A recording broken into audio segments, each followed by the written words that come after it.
Okay, so in this video, we are going to discuss sexual expectations to consider prior to surgery so things don't come up and are a surprise following surgery.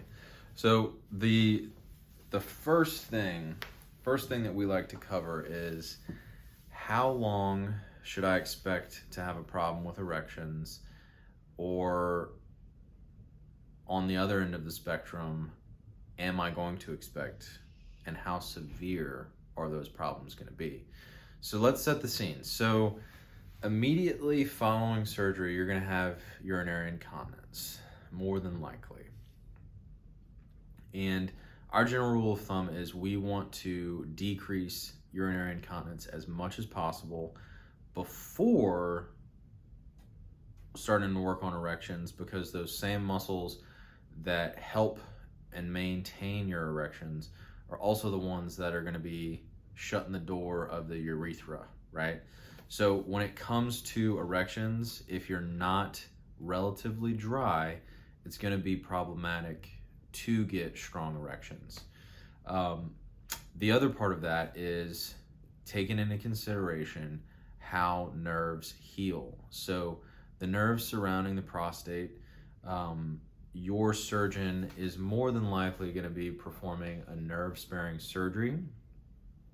And what that means is they spare the nerves that go from the back of the pelvic floor around the prostate and into the genitals.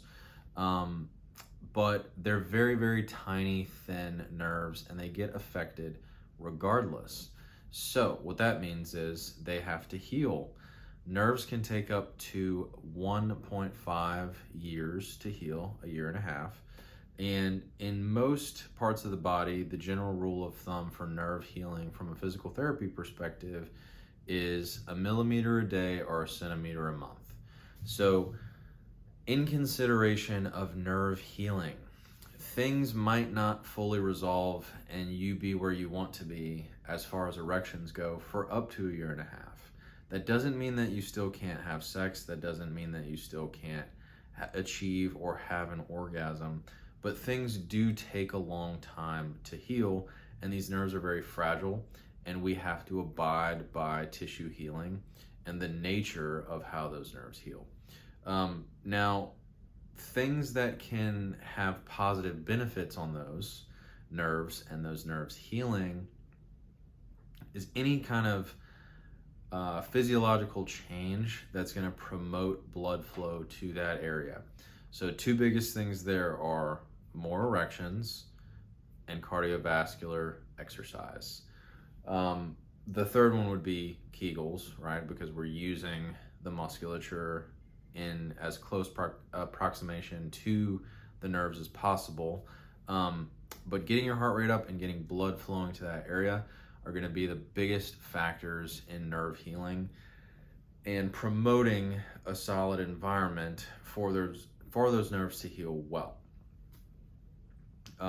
So that is the exercise / physical things that you can consider. And then the other thing to help that from a physician standpoint is the prescription of Viagra or Cialis. I've had guys come into the clinic frequently that were under the assumption that taking Viagra or Cialis would solve most of their problems like a magic pill when it came to erections. But we encourage the mindset of it doesn't mean that you're going to have to use it forever, or it doesn't mean that you're going to have to use as high of a dosage forever if we can improve some of these other things. In the next video, we're going to talk about briefly using penis pumps and what those do, and a little bit more of the anatomy of blood flow to that area, and things that occur after surgery. But these are things that you can start having a conversation with your physician now, as far as the drugs go, or the pharmacological intervention of either the Viagra or the Cialis. So if you're not already taking them, we encourage it as physical therapists as a solid adjunct to what we're going to be doing with the program. So have that conversation with your doctor. pick his brain about his thoughts, what his thoughts would be best for you as far as Viagra or Cialis goes, and then gauge what your heart health is and how he feels about that. He might refer you to go get a stress test just to be safe if you haven't already. But those things have been shown to some degree in research to be a promotional thing of coming back on the opposite end of surgery and having better outcomes, in addition to Kegels, therapy, so on and so forth.